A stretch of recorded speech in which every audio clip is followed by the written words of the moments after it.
चलो, so this is third lecture of circular motion. अब हमारा जो लेक्चर नंबर 2 हुआ था उसको हुए एक अरसा हो गया है, राइट? और जो बहुत पुरानी बातें हो जाती हैं उनको हम इंग्लिश में स्टार्ट करते हैं ऐसे कि once upon a time, long time ago. तो वैसे ही मैंने आज का टाइटल रखा है कि once upon a time we discussed circular motion. हमने सर्कुलर मोशन के बारे में बात की थी कि कोई पार्टिकल जब सर्कुलर ट्रेजेक्टरी पे होता है तो वो मूव करता है, क्या सीन रहता है, वगैरह वगैरह, राइट? मैंने आपको बताया था कि एंगुलर पैरामीटर्स क्या हैं, उनको लीनियर पैरामीटर्स के साथ कैसे कनेक्ट कर सकते हैं। अगर आपको याद हो तो हमारा डिस्कशन हुआ था s is equal to r theta को लेके। क्या बोल रहे हो कांशा? हमें क्या, अच्छा आपको क्या पता चलता है, राइट? मैम आप स्टार्ट करते हैं ना, हमने क्या पढ़ा था ऐसे करके। हाँ, किस किंग की स्टोरी है? किंग की नहीं, तुम लोगों की स्टोरी है, ठीक है? अच्छा, हमने पढ़ा था जब घोड़ों की आवाज आती चलो छोड़ो, ऐसा बच जाता है। फिर आज के लेक्चर में ना एक टॉपिक आएगा, डेथ वेल, मौत का कुआं। ठीक है, ऐसे लग रहा है कितनी बड़ी ऐसे ट्विस्ट आएगा। उस पर मैं तुम्हें एक स्टोरी सुनाऊंगी which is very close to my heart. ठीक है, और फिर उसको मैं पढ़ाऊंगी तुम्हें। तो स्टार्ट करते हैं। हाँ, तो मैंने आपको बताया था एंगुलर पैरामीटर्स को आप कैसे लीनियर पैरामीटर से कनेक्ट कर सकते हो। S is equals to r theta, v is equals to r omega, e is equals to r alpha. फिर मैंने आपको बताया था कि types of acceleration when it comes to circular motion. ठीक है, हमने 4 टाइप के एक्सेलरेशंस पढ़े थे सर्कुलर मोशन के लिए। एक मिनट,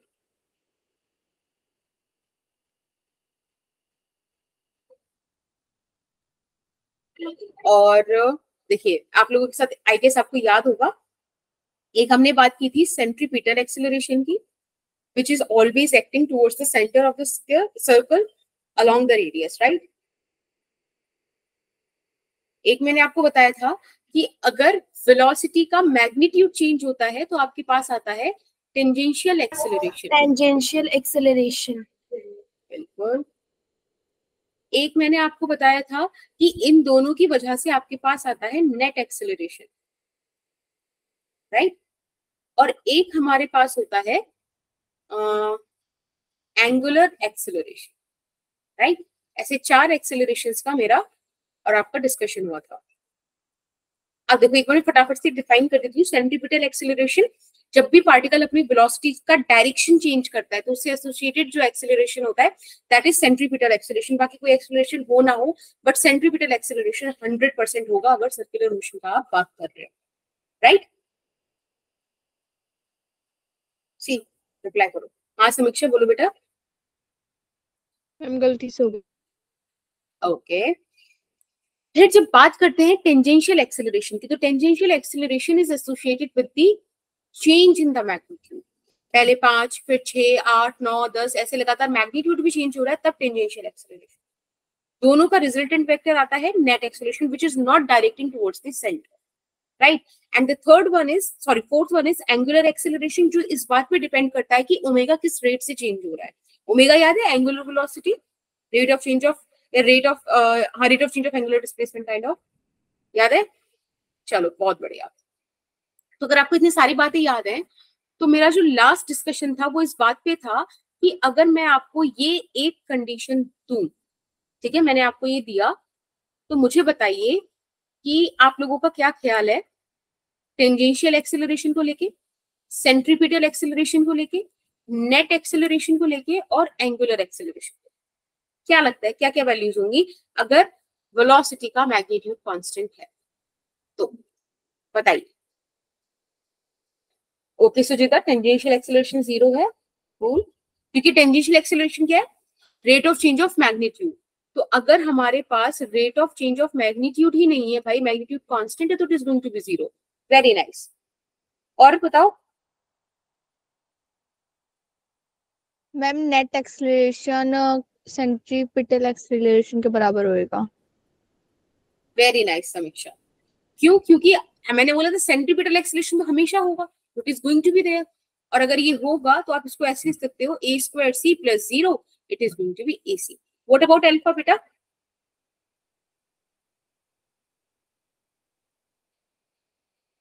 बताइए अल्फा के बारे में क्या होगा? देखो आई नो ये थोड़ा सा ट्रिकी था, हमारा रिविजन नहीं हुआ तो मैं बता देती हूँ. अल्फा था, यहीं पे लिखते हैं D omega by d T. अब आपको पता होना चाहिए कि ओमेगा क्या है. तो याद है ओमेगा बाई डी टी. हाँ, v is equals to r omega, तो वहां से आप ओमेगा का वैल्यू निकाल सकते हो v बाई आर. बेटा ये कांस्टेंट मैंने आपको दे दिया, राइट? आर कांस्टेंट है ही, तो इस हिसाब से ओमेगा भी तो कांस्टेंट हुआ. अगर ओमेगा कांस्टेंट हुआ तो ये जीरो हो जाएगा. आई गेस आपको पुराना जो कुछ भी था बहुत पहले का वो सब याद आ गया होगा. ठीक है, आज का टॉपिक स्टार्ट करूं मैं.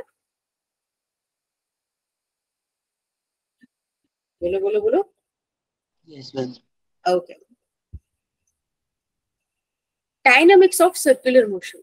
जब भी कभी हम डायनामिक्स की बात करते हैं तो हम ऑब्वियसली मोशन को तो स्टडी कर चुके होते हैं, वो सारे पैरामीटर्स निकाल चुके होते हैं, लेकिन अब बात कर रहे होंगे हम उसके इम्पोर्टेंट फैक्टर की कि भाई ये हुआ क्यों,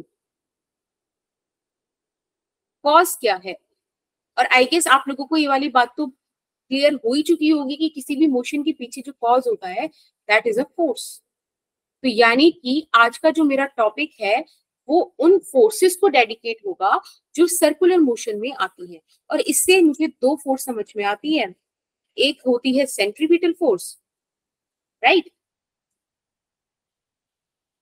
और बेटा एक आएगी आपके पास सेंट्रीफ्यूगल फोर्स.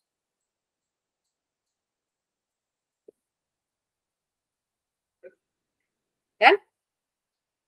तो आज का मेरा जो टॉपिक है वो इन दो चीजों को लेकर. किसी को कोई डाउट, कोई समस्या है अब तक कहीं पे? नहीं है. तो अब देखो, ये मेरे पास एक सर्कुलर ट्रेजेक्ट्री है. एक सेकेंड.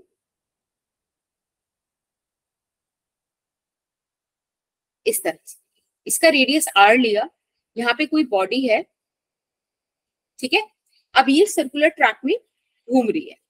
अब मुझे एक बात बताओ, आपको अभी तक जो पता है उसके हिसाब से सेंट्रीपिटल एक्सेलरेशन इस तरफ होगा ना, ऐसा कुछ, और वेलोसिटी कुछ ऐसी होगी ना टेंजेंशियली, राइट? चलो ऐसा कुछ होगा इसको, चाहे फिर बॉडी कहीं भी हो, यहाँ होगा तो भी जो हमारे पास सेंट्रीपिटल एक्सेलरेशन आप देखोगे वो टुवर्ड्स द सेंटर होगा और वेलोसिटी अलोंग द टेंजेंट होगी, राइट? ये हर जगह की ही कहानी होगी, ये अपने को क्लियर है. चाहे आप यहाँ आ जाओ, centripetal acceleration, velocity would be like this. यहाँ आ जाओ, centripetal acceleration and velocity would be like this. Clear है भाई?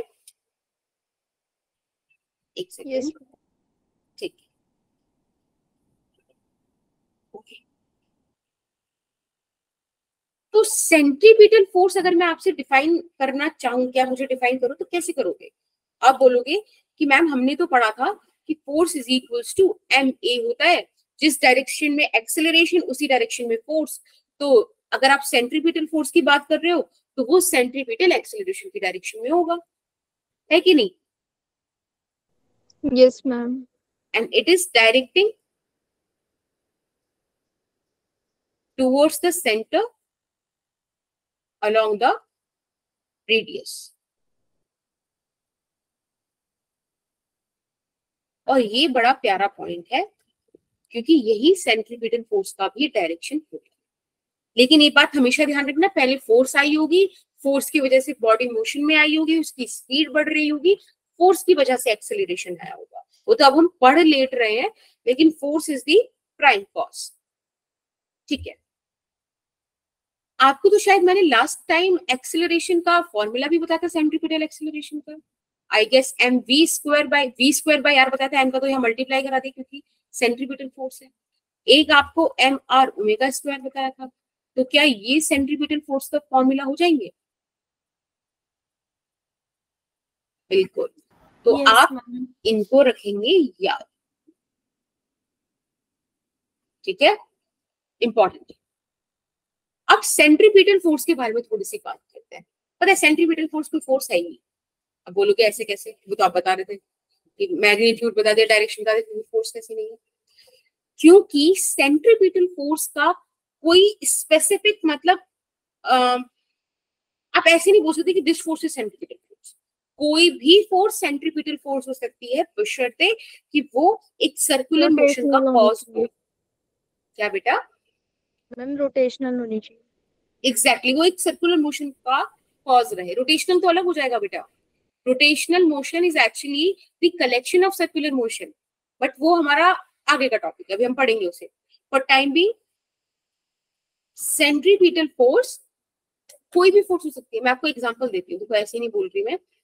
इमेजिन करो कि आपके पास यहाँ पर एक स्टोन एक रोप से बंधा हुआ है, ठीक है? ये एंड आपने पकड़ा हुआ है, आप पकड़कर इसको घुमा रहे हो, ऐसे ऐसे घुमाया आपने। अब एक बात बताओ, सेंटर की तरफ यह कौन सी नेट फोर्स लगती है? टेंशन ना इस रोप में जो, this tension will act as centripetal force। एक दूसरा एग्जांपल देखो, सोचो यहां पर है सन, ठीक है? ये रहा अर्थ। अर्थ सन के चारों तरफ घूमता है ना? अब अर्थ क्या कर रहा है? अर्थ और सन एक दूसरे ग्रेविटेशनल फोर्स लगा रहे हैं। तो ये जो ग्रेविटेशनल फोर्स है, this gravitational force will act as, बोलो बोलो, सेंट्रीपिटल फोर्स। एग्जैक्टली।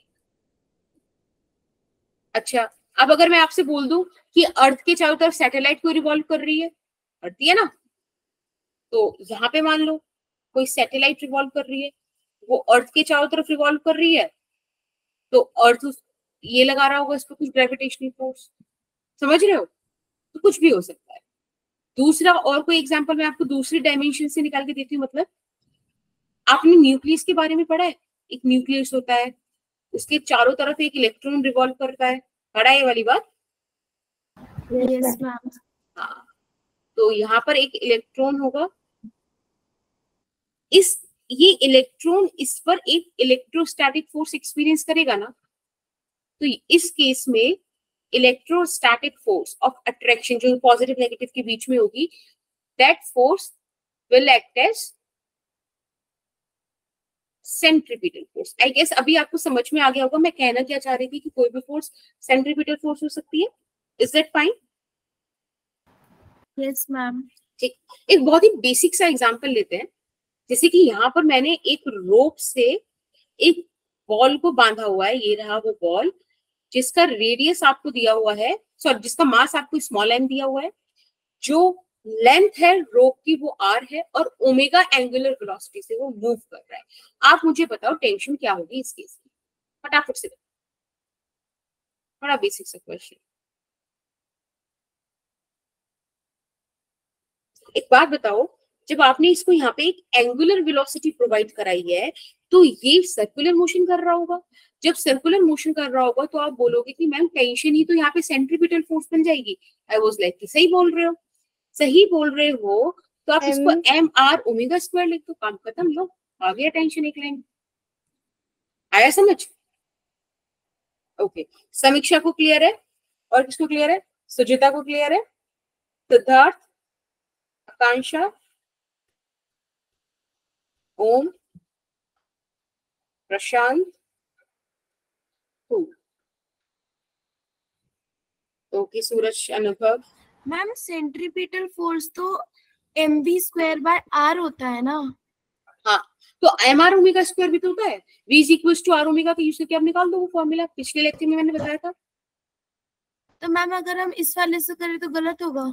नहीं, यहाँ पे एक्चुअली ओमेगा मेंशन है ना, तो हमेशा मैंने आपको बताया क्वेश्चन में जो जो चीजें मेंशन किया होता है, आपको 99% केसेस में उन्हीं में आंसर करना होता है। कुछ एक्स्ट्रा दे देते हैं तो उनकी जरूरत नहीं पड़ती, पर यहाँ पे ओमेगा दे रखा था इसलिए मैंने ये यूज कर लिया। सही बात? Okay ma'am. चलिए अभी थोड़ा अच्छा क्वेश्चन करते हैं। हमारे पास एक ये ऐसा कोई रॉड वगैरह है, ठीक है? इस रॉड को हम घुमा रहे हैं ओमेगा 2 रेडियन पर सेकेंड से। हमारे पास 1 kg का ब्लॉक है, 2 kg का ब्लॉक है, 3 kg का ब्लॉक है, जो इस पैटर्न में 1 meter, 2 meter, 3 meter axis of rotation से अलग अलग पॉइंट पर है। Axis of rotation is that point जिसके अबाउट आप पूरा सिस्टम घुमा रहे हो, ठीक है। अभी आपसे पूछ रहा है कि ये जो तीनों स्ट्रिंग्स हैं इनमें क्या टेंशन होगा, मुझे वो बताओ। कैलकुलेट करो, बड़ा प्यारा क्वेश्चन है। अभी टाइम हो रहा है 20:56। आप लोग मुझे 21 तक बता दीजिए। सॉल्व करो। एक हिंट दे देती हूँ, टेंशन सेंट्रीपिटल फोर्स होगा, ठीक है। सब जगह मासेस अलग है इसलिए टेंशन अलग होगा। बस अब सॉल्व करो।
आकांक्षा, अपने को टेंशन निकालना है, तो आप टी जो भी मान रहे हो वो बताओ। टेंशन क्या आ रही है 1 kg के लिए, 2 kg के लिए, 3 kg के लिए, राइट। क्वेश्चन है calculate tension in all the strings.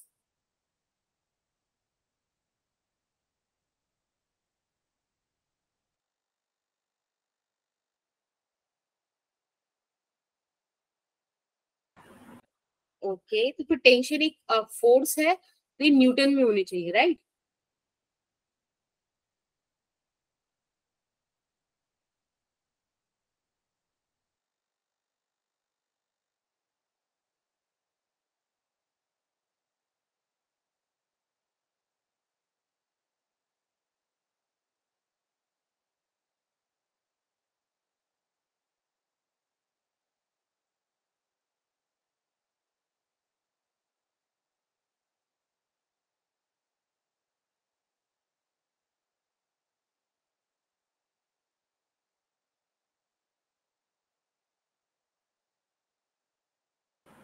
Okay, ठीक है।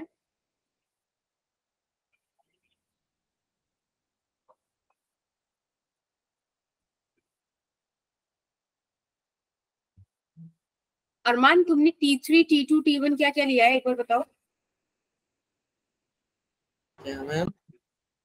T3, T2, T1 क्या क्या लिया है, मतलब कौन कौन सी स्ट्रिंग की टेंशन है ये। 3 kg वाले का लिया है। Yes ma'am. T3 3 kg का, T2 2 kg का, T1 1 kg। ठीक है, ओके, कोई नहीं आकांक्षा। ठीक है, चलो एक बारी मैं सॉल्व करा दूं अभी, ये कोई कर रहा है। ओके, अगर आप ध्यान से देखो तो इन वाले केसेस में, एक बार चलो मैं इसको नीचे बना लेती हूँ यहाँ पे।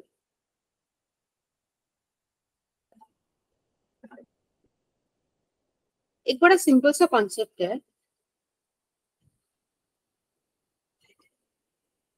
ऐसे हमारे पास एक ब्लॉक है 1 kg,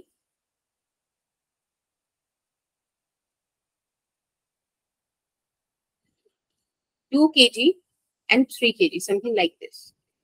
अब आपने ये पूरा सिस्टम इस के अबाउट घुमा रहे हो।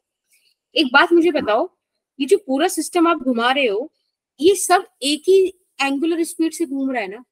भाई पूरा का पूरा सिस्टम अभी यहाँ है, कुछ टाइम बाद यहाँ हो जाएगा, कुछ टाइम बाद यहाँ हो जाएगा। तो यानी कि एक सर्टेन ड्यूरेशन में स्वेप किया हुआ एंगल सभी के लिए बराबर है कि नहीं? क्या बेटा? स्क्रीन पॉज हो गई। नहीं, ये तो विजिबल है। देखो अभी जो मैंने बनाया हुआ है, मैं सिर्फ आपको वीडियो पे दिखा, मतलब मेरी वीडियो देखो। मैं ये बोल रही थी कि अभी कोई आपका ये पूरा सिस्टम यहाँ पर है, कुछ टाइम बाद ऐसे मान लो एक्सिस ऑफ रोटेशन ये रही, ठीक है, अभी यहाँ है, कुछ टाइम बाद यहाँ, फिर यहाँ, तो लगातार ये सारा सिस्टम एक ही बार में तो एक एंगल मतलब ट्रेवल कर रहा है ना, पूरा का पूरा सिस्टम 1 kg 2 kg 3 kg। कहने का मतलब ये है कि इन सभी पॉइंट्स का ओमेगा सेम होगा जो आपको 2 रेडियन पर सेकेंड यहाँ गिवन है। लेकिन अगर मैं बात करूं इनकी लीनियर वेलोसिटी की तो वो डिफरेंट होगी। क्यों होगी? क्योंकि आई गेस आपको याद होगा कि जो लीनियर वेलोसिटी है वो रेडियस पे भी डिपेंड करती है, v is equals to r omega, और तीनों का रेडियस एक्सिस से अलग है ना। तो लीनियर वेलोसिटी डिफरेंट होगी बट एंगुलर वेलोसिटी सेम होगी। इतनी बात सबको समझ में आती है? बोलो बोलो बोलो। हाँ बोलो अरमान। गलती से हो गया। अच्छा ठीक है, तो एक काम करते हैं, हम इनमें ना टेंशन मार्क करते हैं। मैंने आपको बताया था जब भी कभी वेट अलग हो जाएगा, फोर्स अलग हो जाएगी तो टेंशन अलग हो जाएगा, रस्सी अलग हो जाएगी टेंशन अलग हो जाएगा। अगर मैं इस केस में यहाँ टेंशन टी मानती हूँ तो बेटा यहाँ कहानी T1 की चलेगी। अगर मैं यहाँ T2 मानती हूँ तो वो इन सबसे अलग है, समझ रहे हो? रस्सी अलग, बात अलग। अभी मैंने आपको बताया कि बेसिकली अ सेंट्रीपिटल पॉज है। हाँ जी,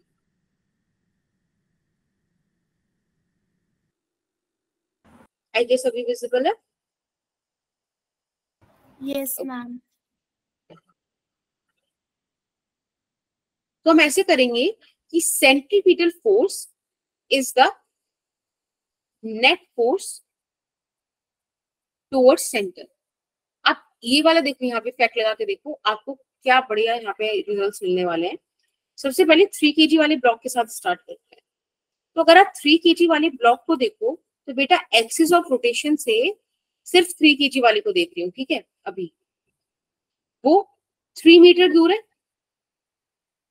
ओमेगा यहाँ पर आपको 2 रेडियन पर सेकेंड दिया हुआ है, और यहाँ पे बेटा टेंशन कितना लग रहा है? T2, right. तो T2 इज द फोर्स ना जो सेंटर की तरफ लग रहा है, यानी कि centripetal force is equals to T2। बेटा सेंट्रीपिटल फोर्स होती है mv²/r। यहाँ पे ओमेगा है तो मेरे लिए बेटर होगा कि मैं mr ओमेगा स्क्वायर लिख दूं। तो यहाँ से आपके पास T2 का वैल्यू आ रहा है m is 3, r is 3 and omega is 4।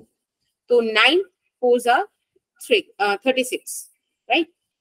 ये टेंशन आया आपका for 3 kg block. Is that fine?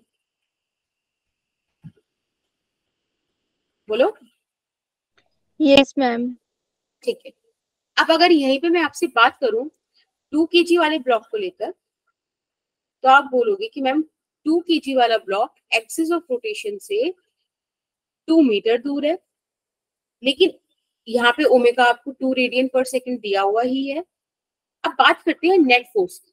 तो आप ध्यान से देखो, इस 2 kg वाले ब्लॉक पे T2 इस तरफ लग रहा है और T1 इस तरफ लग रहा है। तो नेट फोर्स अगर मैं सेंटर की तरफ देखूं तो T1 माइनस T2 है ना? बोलो। Yes ma'am. बिल्कुल, हमें ये वाली चीज ध्यान रखनी। T3 पे नहीं था, वो जो T2 वाला पॉइंट था 3 वाला, उसमें कहानी नहीं थी। लेकिन यहाँ पे T1 minus T2 is the net force which is acting towards the centre. तो as per the definition centripetal force बराबर होगा T1 माइनस T2 के। अभी आपने T2 का वैल्यू निकाला है, सेंट्रीपिटल फोर्स आप mr ओमेगा स्क्वायर से निकाल सकते हो। ठीक है, यहाँ पे वैल्यूज पुट कर दीजिए। तो 2 into 2 into 4 is equals to T1 minus T2 कितना आया था? 36। यहाँ पर आप 36 पुट कर दीजिए। आप इसको सॉल्व कीजिएगा तो 2 और 2 4 4 16, 16 प्लस 36 वुड बी T1। क्या हो जाएगा? 6 और 6 12, 52।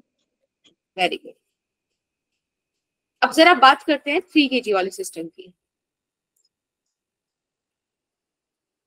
सॉरी 3 kg तो हो गया, 1 kg।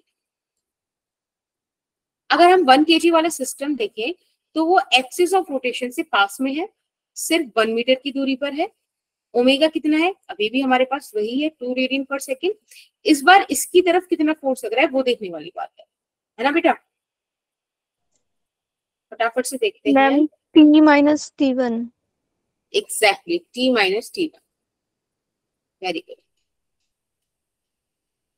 तो आप यहाँ पर सेंट्रीपिटल फोर्स को T माइनस T1 के बराबर रख दीजिए। Again m are omega square, तो बच्चों जैसा खेल हो गया, ठीक है ना? यहाँ पे आप सॉल्व करेगा 1 1 4 and tension would be 56 Newton. सही बात? कोई डाउट? क्लियर है? ठीक है, अब एक क्वेश्चन कर, एक कॉन्सेप्ट करते हैं, क्वेश्चन नहीं, कॉनिकल पेंडुलम। अच्छा एक बात बताओ, आपने सिंपल पेंडुलम के बारे में सुना है क्या कभी? ओके, सुना हुआ। किसी ने अगर नहीं सुना तो एक बार मैं थोड़ा सा बता देती हूँ। Simple pendulum is a very simple thing to imagine actually. एक थ्रेड इमेजिन करो, थ्रेड के एंड पे एक बॉल, एक छोटा सा बॉल इमेजिन करो मेटल का, ठीक है? इमेजिन किया, ऐसा कुछ यहाँ पे बॉल है। अब इसको आप सोचो, यहाँ से आपने पकड़ा हुआ है, मतलब यहाँ से फिक्स किया हुआ है, इसको ऐसे ऐसे ऐसे घुमाते हैं, वो नहीं करते हिप्नोटाइज काइंड ऑफ थिंग, वो मत जाना, मेरे अंदर एबिलिटी है नहीं, बट तुम मत जाना देगे ऐसा कुछ। अभी तुम मुझे कहोगे कि मुझे नींद आ रही है तो मैं पक्का सो जाऊंगी, तुम मत होना, ठीक है? ऐसा। अब थोड़ा सा इमेजिन करो कि हम लोग इसको मस्त घुमा देते हैं पूरा, तो ये कुछ ऐसा ही चला जाएगा, इस तरह से।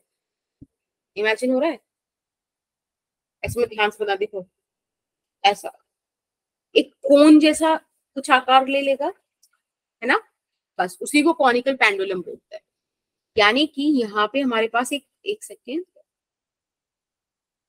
पता है हमारे एक चैप्टर का, इस सिलेबस का, मतलब 11th का लास्ट चैप्टर है, 14th चैप्टर ऑसिलेशन, वहां की कहानी है ये। तो होगा क्या कि कुछ ऐसा सा अपने पास पेंडुलम होगा, अपन उसे घुमा रहे होंगे तो वो कुछ ऐसा शेप ले लेगा, समथिंग लाइक दिस।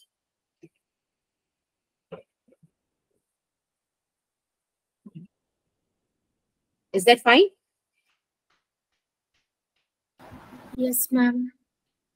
चलो थोड़ी थोड़ी इसमें ड्राइंग और करते हैं। ये एक परपेंडिकुलर लाइन बनाई मैंने, कि जो भी इसका कोण है उसका रेडियस हो गया, ये यहां से थीटा एंगल आगे चला गया है बेटा, थीटा एंगल आगे चला गया। अगर मैं पेंडुलम का लेंथ एल बोलूं तो क्या ये लेंथ जो है ये एल नहीं होगा?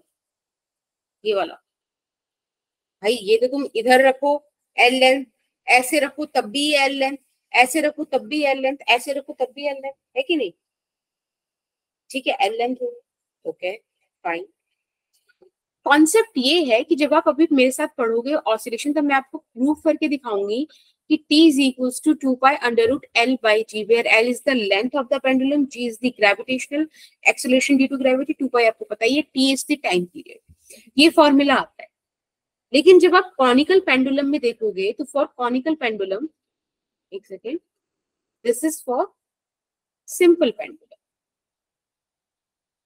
अभी मैं आपको फर्क बताऊंगी दोनों में क्या है, पर पहले जरा इधर आ जाइए। और कोनिकल पेंडुलम आपके पास इक्वेशन होता है बेटा, T is equals to 2 pi under root L cos theta by G। ठीक है, हम इसको प्रूव करते हैं ऐसा कैसे आएगा। तो एक बात मुझे बताओ, यहाँ पर इस टाइम क्या क्या फोर्सेस हैं इस बॉब पर, ये वाली पॉइंट पर क्या क्या कहानी चल रही है? तो आई गेस आप लोग बोलोगे कि मैम mg वेट तो डाउनवर्ड लग रहा है और एक टेंशन जारी होगी इस पर, something in this direction, right? ऐसे कुछ हो रहा होगा ना? फिर इस टेंशन के कंपोनेंट्स ब्रेक हो रहे होंगे, ओके लेट्स ब्रेक देम। इधर आपके पास आ जाएगा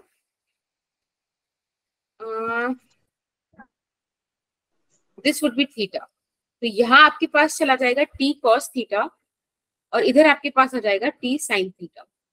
किसी को किसी एक भी पॉइंट पे दिक्कत आ रही है तो बताओ, इससे पहले डायग्राम बहुत कॉम्प्लिकेटेड सा हो जाए। समझ में आ रहा है? बोलो, आ रहा है?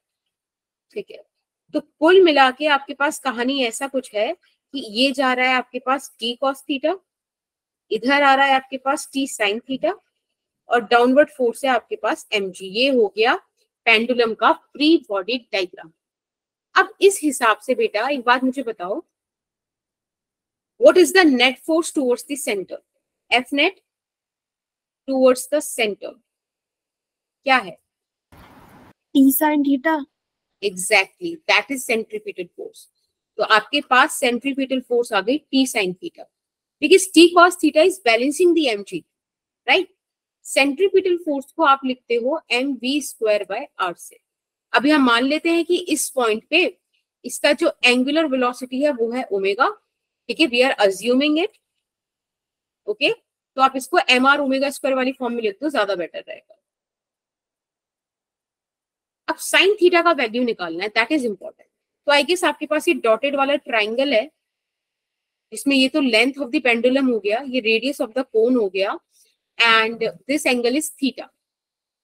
यहां से साइन थीटा निकालोगे। साइन थीटा कैसे निकल सकता है? परपेंडिकुलर अपॉन बेस, तो इसके हिसाब से परपेंडिकुलर हो जाएगा r, sorry p upon h, ये हो जाएगा एल। तो यहां से आई गेस आपके पास साइन थीटा आ गया r/l। तो दिक्कत है क्या किसी को इस पॉइंट में? क्लियर है ना इतनी सी बात? Yes ma'am. एक सेकेंड, साइड में बंद कर देते हैं इसको। Mark it as your equation number 1 and t cos theta is equals to mg. This is your equation number 2. Sorry, एक जैसा मटेरियल एक तरफ लिखते हैं, mg is equals to t cos theta. Equation number 2। I guess first को जब भी आप सेकंड से डिवाइड करोगे तो कुछ तो मिल जाएगा अपने को, तो t से t कैंसिल होगा, आपको मिलेगा sin theta by cos theta is equals to m से m कैंसिल r ओमेगा²/g। मिलेगा कुछ ऐसा, है ना? ठीक, अब आप इसको यहाँ पे साइन थीटा की जगह r/l पुट कर दीजिए, r से r कैंसिल, है ना? बेसिकली मैं एक रिलेशन निकालने की कोशिश कर रही हूँ, एक वैल्यू निकालने की कोशिश कर रही हूँ ओमेगा की, क्योंकि मुझे पता है omega is equals to 2π/t और वहां से मैं t निकाल सकती हूँ। याद है ना, हमने डिस्कशन किया था जब मैंने फ्रीक्वेंसी बताया था, frequency is what, number of revolutions in 1 second, time period is what, time taken to complete 1 cycle. याद है? Yes, ma'am. Okay. So sin theta is r/l cos theta and it would be r omega²/g। r से r cancel, यहाँ से आप omega का value find out कर दीजिए, तो it would be g/l cos theta, right? ये आपके पास वैल्यू आ गया ओमेगा का, बस काम खत्म। अब आपसे पूछा जाएगा कि टाइम पीरियड निकालिए, तो आपको फॉर्मूला पता है कि t is equals to 2π/ω, right बेटा? ये आ जाएगा आपके पास 2π√g/l cos थीटा, और यही मैंने आपको बोला था स्टार्टिंग में, देख लो। डन? मैम वहां तो एल, हाँ, तो यहाँ भी तो एल ही है, क्या हो गया? Okay ma'am got it. L cos theta ऊपर आ रहा है, राइट? सॉरी, यहाँ पे मैंने ओमेगा ओमेगा हाँ सही बोले थे, ये ओमेगा ना 2π/ω, ओमेगा नीचे है तो वो रिवर्स हो जाएगा, समझ रहे हो ना? न्यूमरेटर डिनोमिनेटर, हाँ ठीक है ठीक है।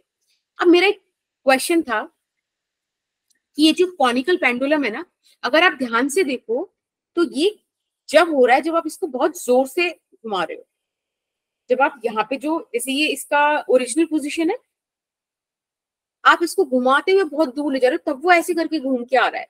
इमेजिन करो थोड़ा सा, तो देखो यहाँ पे थ्रेड नहीं है ना, तो ऐसा हो नहीं पा रहा। जैसे मेरे पास एक बॉल तो थी, एक सेकंड रुको, मैं कोशिश करती हूँ ढूंढने की, थोड़ा सा इमेजिनेशन अच्छा हो जाएगा, ठीक है? Just 1 second. हाँ, वो एक्चुअली मुझे थोड़ा सा ढूंढना पड़ा क्योंकि मेरे ऐसे खिलौने कभी सही टाइम पे निकलते नहीं है। बट एक सेकेंड,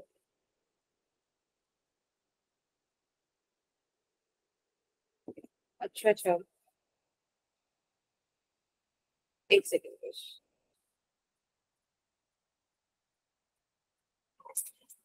मैं तो काफी टेंगल हो गया है जरा, एक सेकेंड। ऐसे मैं और मम्मी खेलते हैं actually, she is very good at it. मैं इतनी जोर जोर से मारती हूँ उससे।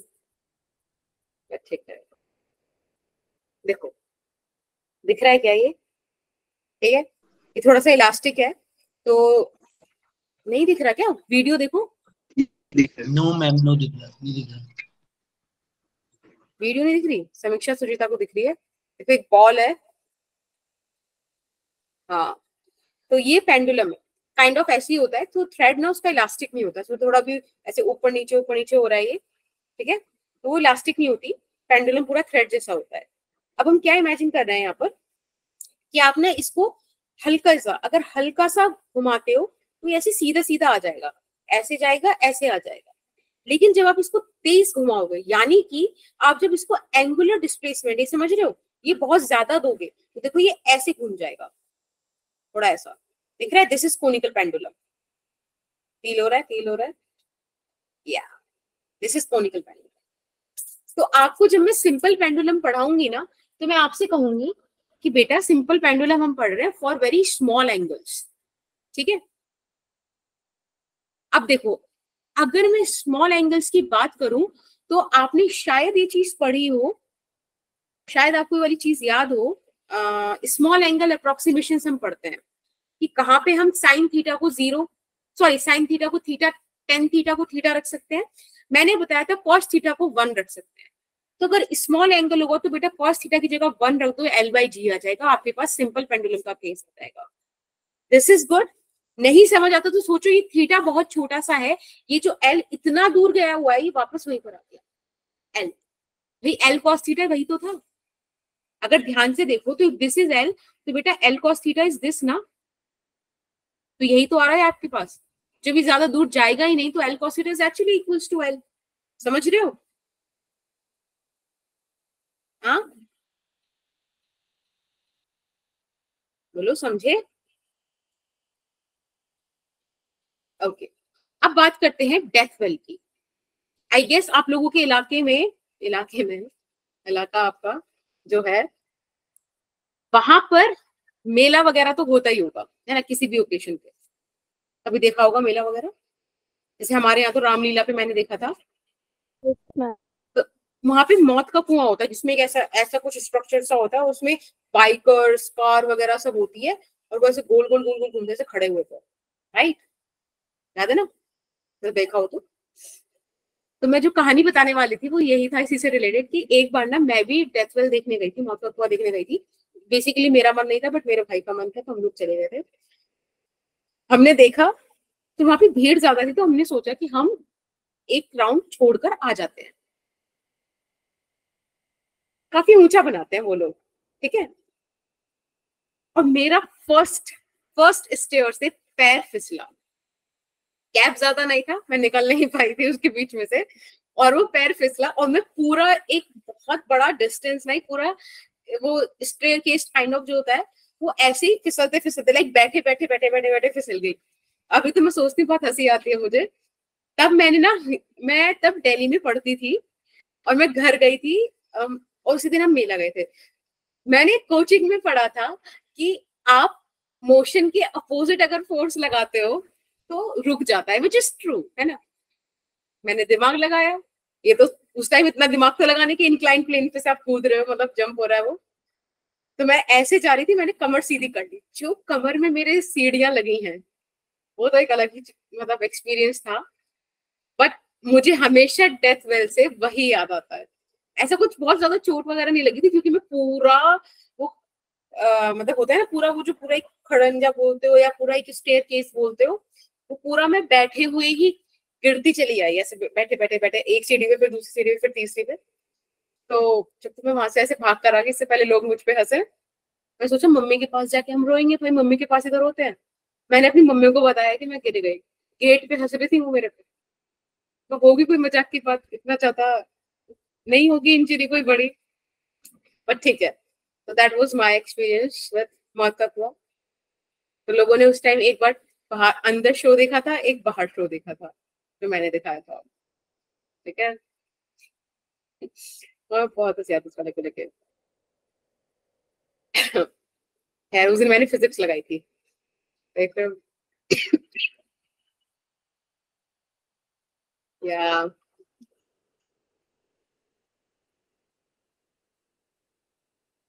Okay. So death well is something like this, ऐसा इमेजिन करते हैं हम यहाँ पे। अब आप इमेजिन करो कि ये रहा वो बाइकर, ठीक है, और ऐसे वो अंदर अंदर इस वाले ट्रेजेक्टरी पे घूमने वाला है, राइट। अब एक बार इस बाइकर पे जितनी जितनी फोर्सेस है एक बार वो सारी लगाते हैं। बेटा I guess mg downward act कर रहा होगा, राइट। क्या हंस रहे हो तुम? Yes ma'am. हाँ बेटा कमर में लगी भी बहुत थी, ठीक है, बस इसकी वजह से थोड़ा नॉन कंजर्वेटिव फोर्सेस का भी फील आ गया था। मैम उस टाइम पे आपको सारी फिजिक्स आ गई होगी। बहुत अच्छे से ऐसे resistive forces, I got it, ऐसे ट्रीट पे नील है। बट ठीक है, तो लिख रहे हो स्टेयर से गिरे थे, एक बार कोशिश करने कभी वैसे ना मेरे जैसा यूज करने की। Thank you Akanksha, it means a lot. हाँ तो देखो एक mg डाउनवर्ड एक्ट कर रहा होगा बेटा, एक ये जो डेथ वेल का वॉल है वो बाइकर पे एक नॉर्मल रिएक्शन लगा रहा होगा ना, something like this, right. Okay, अब और क्या हो रहा होगा एक बात बताओ, ये तो थोड़ा सा अनबैलेंस्ड सा नहीं हो गया भाई? चलो नॉर्मल रिएक्शन तो सेंट्रीपिटल फोर्स दे रही है, ये mg की वजह से डाउनवर्ड खिसक जाना चाहिए, वाकई डेथ मतलब डेथ वेल मौत का कुआं हो जाना चाहिए काम, पर क्यों नहीं होता? क्योंकि जब भी आपके बाइक के टायर और वॉल के बीच रिलेटिव मोशन होगा, उसको अपोज करने कौन आ जाएगा? हम सबका हीरो फ्रिक्शन, राइट। शक्तिमान का वो नाम कौन सा था, गंगाधर भैया या गजोधर भैया, जो भी गंगाधर भैया, तो काइंड ऑफ ये आ जाएगा फ्रिक्शन। क्या बोला था आपने फ्रिक्शन वाला, एक बार और रिपीट कर दीजिए। देखो बाइक के टायर और इसके डेथ वेल की वॉल के बीच में जब रिलेटिव मोशन होगा, जैसी नीचे गिरने की टेंडेंसी होगी, इस टेंडेंसी को कौन अपोज करेगा? फ्रिक्शन करेगा, तो फ्रिक्शन बचा लेगा। इस तरह से अब बैलेंस हो रही है ना चीजें, पहले थोड़ी हो रही थी। अब एक बात बताओ, net force towards the centre कौन सी है? बोलो बोलो। नॉर्मल रिएक्शन भाई, और क्या दिख रही है तुम सेंटर की तरफ? बोलो। नॉर्मल रिएक्शन है ना, नॉर्मल रिएक्शन, तो this is equals to centripetal force. दूसरी चीज बेटा, अगर फ्रिक्शन हमको बाइक वाला जो इंसान है उसको बचाना है, हम चाहते नहीं कि वो उसका आखिरी शो हो, with all respect to everyone you know इनमें इन्वॉल्व है, तो फिजिक्स बोलती है कि फ्रिक्शन को ज्यादा होना चाहिए mg से, राइट। बिल्कुल सही बोलती है फ्रिक्शन, अदरवाइज बाइक पे जो है वो इंसान स्लिप हो जाएगा, है कि नहीं? बोलो बोलो बोलो। ठीक है, अब आप फटाफट से नॉर्मल रिएक्शन वगैरह कैलकुलेट करो और इसको सॉल्व करते हैं। तो normal reaction is equals to centripetal force which is mv square by r। तो यहां से आप इसको यूज कर सकते हैं कि फ्रिक्शन क्या होता है, म्यू n, यानी कि mu mv square by r in this case. बेटा ये फ्रिक्शन ज्यादा या बराबर होना चाहिए किसके? mg के। आप जरा सॉल्व करके यहाँ से v का वैल्यू निकाल दीजिए, कम से कम कितना वैल्यू हो जो एक बाइकर को डेथ वेल में रखना चाहिए अपनी सेफ्टी के लिए। तो m से m cancel, v square would be R G divided by mu, right. यहाँ से आई गेस आप लोग भी इस बात से मतलब सही मानते होंगे कि v मिनिमम आ जाएगा अपने पास under root R G by mu. ये सुनो,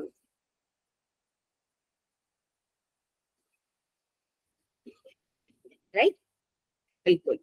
तो तकरीबन अगर हम चाहते हैं, मैं इस बात को यहाँ पे लिख भी देती हूँ, if we want that bike won't slip in death well, death well से फील नहीं आती क्योंकि हम लोग तो यही बोलते हैं मौत का कुआं, राइट। तो अगर डेथ वेल में हम चाहते हैं कि भाई बाइक ना गिरे, तो v मिनिमम जो है वो under root R G by mu ही होना चाहिए। अब इस चीज को हम कैसे और रिड्यूस कर सकते हैं, तो एक बार बताओ, अगर मैं म्यू इंक्रीज कर दूं समहाउ, तो v मिनिमम रिड्यूस हो जाएगा ना। अब म्यू कैसे इंक्रीज कर सकते हैं, आप क्या करो, टायर का एरिया बढ़ा दो, है ना। टायर का एरिया बढ़ा दो, फ्रिक्शन बढ़ जाएगा, होता है कि नहीं।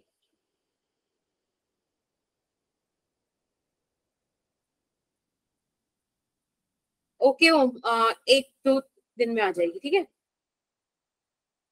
इज दैट फाइन, ये वाली चीज समझ में आई कि अगर आप म्यू बढ़ा दोगे तो वी मिनिमम आपका डिक्रीज हो जाएगा, सही बात है, बोलो। ठीक है, चलो बहुत बढ़िया। तो आई गेस ये काफी डिस्कशन हो गया सेंट्रीपिटल फोर्स को लेके, आई गेस। अब हम बात करते हैं सेंट्रीफ्यूगल फोर्स को लेके। अभी तक हमने सिर्फ सेंट्रीपिटल फोर्स की बात करी, right. Now we will discuss centrifugal force. बेटा सेंट्रीफ्यूगल फोर्स का सबसे पहला स्टार्टिंग में बताना चाहूंगी किस कैटेगरी में लाई करता है। It is a pseudo force, ठीक है। सूडो फोर्स पता है ना, जो कहां लगती है, यहाँ पे ऐसे लिख देते हैं।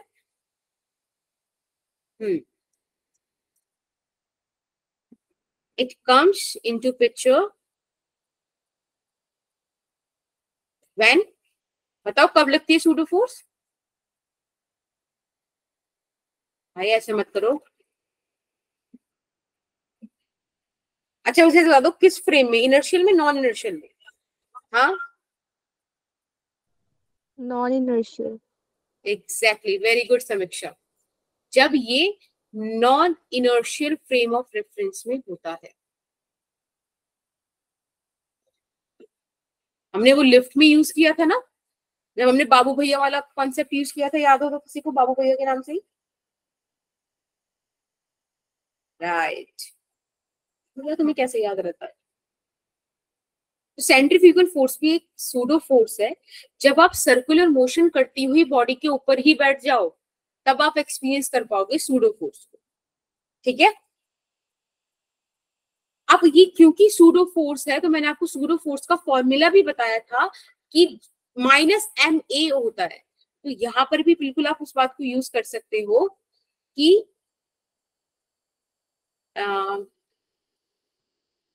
तो कुछ बोल रहा है क्या,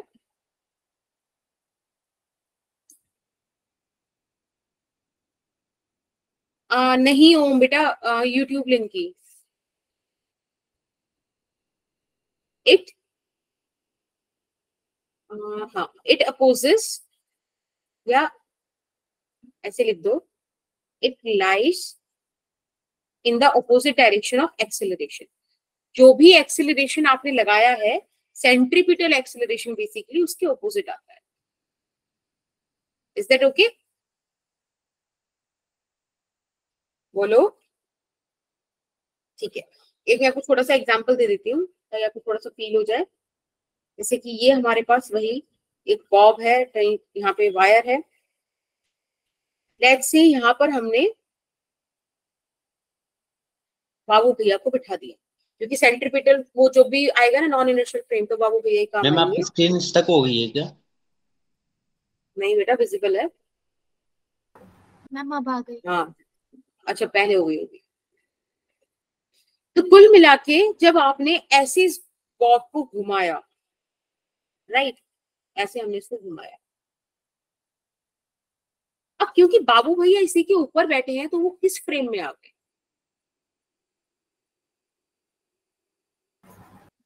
नॉन इनर्शियल। एग्जैक्टली क्यों? क्योंकि मैंने आपको बताया था चाहे आप इस बॉब को सेम मैग्नीट्यूड ऑफ वेलोसिटी से भी घुमाओ बट हर पॉइंट पे डायरेक्शन चेंज हो रही है, इसलिए ये एक एक्सेलरेटेड फ्रेम तो है ही। जब बाबू भैया उसके ऊपर बैठ गए तो आप एक बार खुद इमेजिन करके देखो, अगेन मेले में पहुंच जाते हैं, मेले में वो ब्रेक डांस वाली चीजें देखी आपने, ऐसे टिल्टेड सी डिस्क होती है, उसमें सीट्स बनी होती है, वैसे पूरा घुमाती है, ऐसा नहीं लगता कि हम गिरने वाले हैं, बिल्कुल टेंजेंट पे भाग जाएंगे, लगता है ऐसा फील आता है? राइट वो फील आपको तब जब आप उस फ्रेम में हो, बाहर से नहीं फील होता। वो बाहर से लग रहा है बैठे हुए हैं आराम से, क्यों? क्योंकि फोर्स आप पर लगती है which is away from the centre, या फिर ऐसे बोलूं कि जो ओरिजिनल एक्सेलरेशन था which is towards the centre, उसके ऑपोजिट वो फोर्स लगती है, और बेटा इसी फोर्स को हम सेंट्रीफ्यूगल फोर्स बोलते हैं, राइट? ठीक है, ये कब लगती है? जब आप किसमें होते हैं? Non inertial frame of reference में खुद हैं। तो सबसे बड़ा डाउट बच्चों का यही होता है कि कब हम सेंट्रीफ्यूगल फोर्स को इंक्लूड करें। तो आंसर इज वेरी सिंपल, जब आप या ऑब्जर्वर खुद एक्सेलरेटेड फ्रेम में है, खुद नॉन इनर्शियल फ्रेम में है, तभी सूडो फोर्स का कॉन्सेप्ट यूज होता है, राइट? क्यों? क्योंकि हम उन फ्रेम्स में न्यूटन के लॉज नहीं लगा पाते। ठीक है बेटा, अगर मैं आपसे यहाँ पर पूछूं कि सेंट्रीफ्यूगल फोर्स का क्या फॉर्मूला होगा, तो वही फॉर्मूला होगा जो आपने अभी सेंट्रीपिटल का पढ़ा, बस माइनस लगा देना, minus M we square by R या minus M are omega square. Is that okay? बोलो। Yes ma'am. ठीक है, ध्यान रखना हम ये नेगेटिव साइन लगा रहे हैं just to show the this thing कि it is opposite to the original acceleration. ठीक है, इस चीज की कोई दिक्कत किसी को नहीं? चलो, तो बस भाई आज की क्लास यही रखते हैं, नेक्स्ट क्लास में कुछ क्वेश्चंस देख लेंगे और आगे चलेंगे। ठीक? हाँ एग्जैक्टली माधव, मुझे बहुत मजा आता उस वाले झूले पे। और इस बार तो मैं एक ऐसे झूले पे बैठी थी, एक मिनट, वो सुना है तुमने हैमर वाला? मतलब पता है वो पूरा ऐसा ऐसा कुछ उसका स्टैंड सा था, उसमें ऐसा पूरा एक हैमर लटक रहा था। देखो तुम्हें बना के दिखाती हूँ, ऐसा समथिंग ऐसा कुछ उसका सीन सा था यहाँ पे, ऐसे करके। वो नाव नहीं थी, कभी तुम्हें नाव जैसा लग रहा हो, नाव नहीं था, वो हैमर था। ऐसे यहाँ पे लोग बैठे थे भाई साहब, ये जो इसका ये शाफ्ट टाइप जो भी था, ये ऐसे पूरा ऐसा जाता था ऊपर और पूरा ऐसा नीचे। वो तो एक मतलब केज में बंद, मतलब ये ना जैसे थोड़ा गेट गेट सा था, ऐसे देखे फट डर लग रहा था, मेरा रोने का मन था। मैंने कहा कि वो सारे मेरे कजिन्स थे, थोड़ा छोटे थे वो उम्र में, अच्छा नहीं लगता कि बड़ी दीदी रोए। ठीक है, so I try to be very strong, और पूरे टाइम मैंने ऐसे आंखें बंद करके, मेरे को खुशी, you can do it, you can do it, it's okay, you are doing it, see it's fine. Side में बच्चा हंस रहा था, वो मतलब मेरी जो बहन थी। ठीक है, होता है तुम्हारे साथ ये, वो हंस रहे हो, तुम्हारे साथ नहीं हुआ कभी? You need to be. मैं तो इससे झूले में बैठा था। बैठे थे तुम? यस मैम, इससे भी सर्कल में था, एक गोल भी घूमता था और ऐसे भी करता, पेंडुलम की सेम में ऐसे। ओ ठीक है, चलो, वी आर खतरों के खिलाड़ी, कम थोड़ी है।